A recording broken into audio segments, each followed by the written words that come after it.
keringanan-keringanan yang Allah berikan terkait dengan perjalanan jauh dan perjalanan pendek itu ya ada perbedaan. Yang pertama yang terkait dengan perjalanan yang panjang. Yang panjang itu seperti saya katakan tadi dalam mazhab Syafi'i itu 84 kilo. Karena satu marhala itu 42 kilo. Boleh kita qashar sholat. Itu yang pertama. Yang kedua, boleh kita menjamak sholat. Yang ketiga, kita boleh berbuka ketika bulan Ramadan, tidak berpuasa. Dan yang keempat, kita boleh mengusap di atas sepatu asalkan memenuhi syarat tentunya sebanyak 3 hari 3 malam. Sedangkan rukhsah yang boleh dilakukan baik itu perjalanan yang pendek dan perjalanan yang panjang. Pendek berarti kurang dari itu. Paling sedikitnya berapa? 1 mil. 1 mil itu sudah perjalanan. 1 mil itu 2 kilo kurang seperempat. 2 kilo kurang seperempat. Nah, jadi kalau kita itu berjalan 2 kilo kurang seperempat, sudah boleh kita menjamak sholat. Kita ke Bangil, kita ke Pasuruan, boleh menjamak sholat. Tapi jamak saja, nggak boleh qashar. Itu pun menurut gaul yang utama sama saja. Kapan kita boleh qashar berarti boleh jamak. Kapan kita boleh jamak berarti boleh qashar. Tapi kalau semua kita nggak boleh qashar berarti nggak boleh jamak gitu. Itu yang utama. Tapi ada dan boleh kita itu untuk mengamalkannya kalau seumpama perjalanannya itu termasuk perjalanan yang qasir, yaitu di bawah 84 kilo, asalkan kita sudah keluar di batas kota, maka kita boleh untuk menjamak saja tapi nggak boleh muqashar. Apalagi bagi kalian yang perempuan. Kenapa? Karena perempuan itu kalau lagi masuk kamar mandi ribetnya minta ampun. Nggak seperti laki-laki. Yang pertama harus cebok dulu. Ngapain harus cebok? Karena biasanya keluar hadasan. Laki-laki nggak ada hadasan.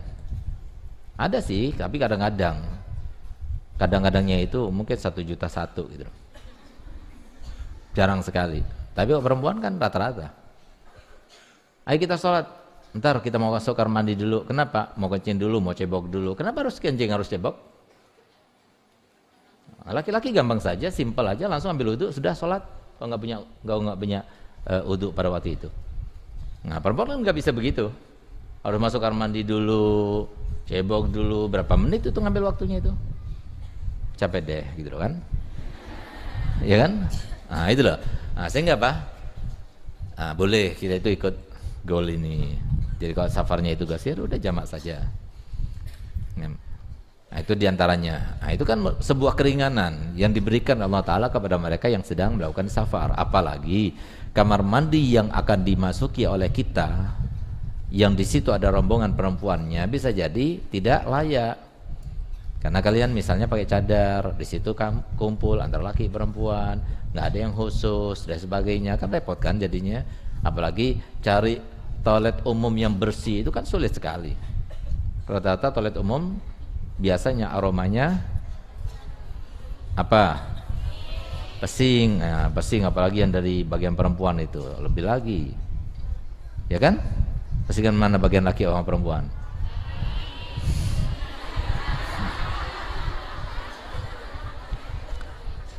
Kenapa kalau bayi laki itu boleh cukup sekedar?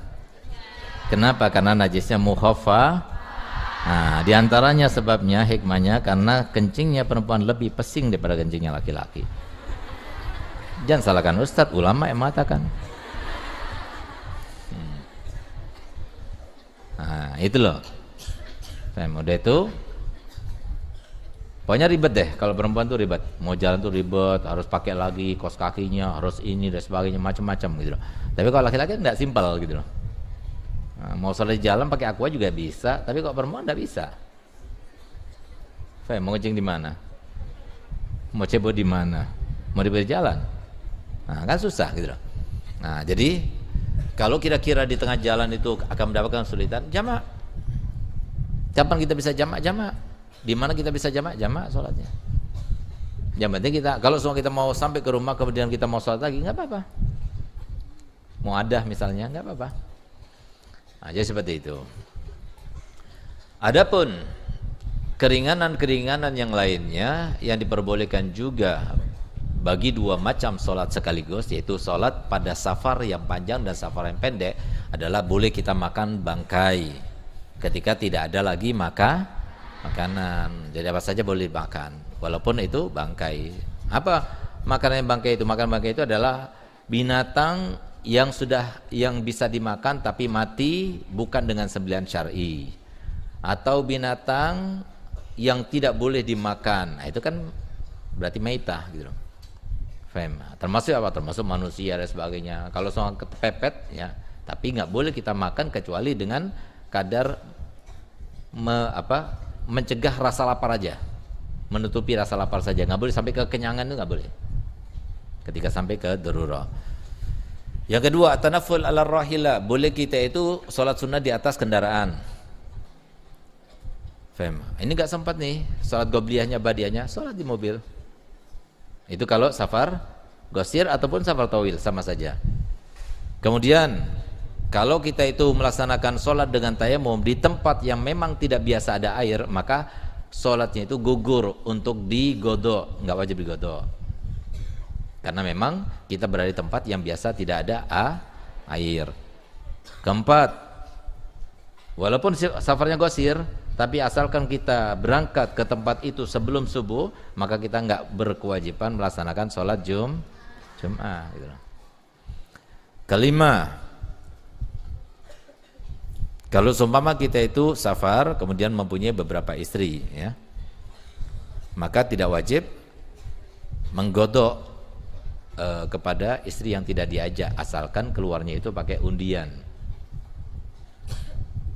Dan yang keenam, boleh kita itu safar dengan membawa barang titipan karena takut hilang, boleh.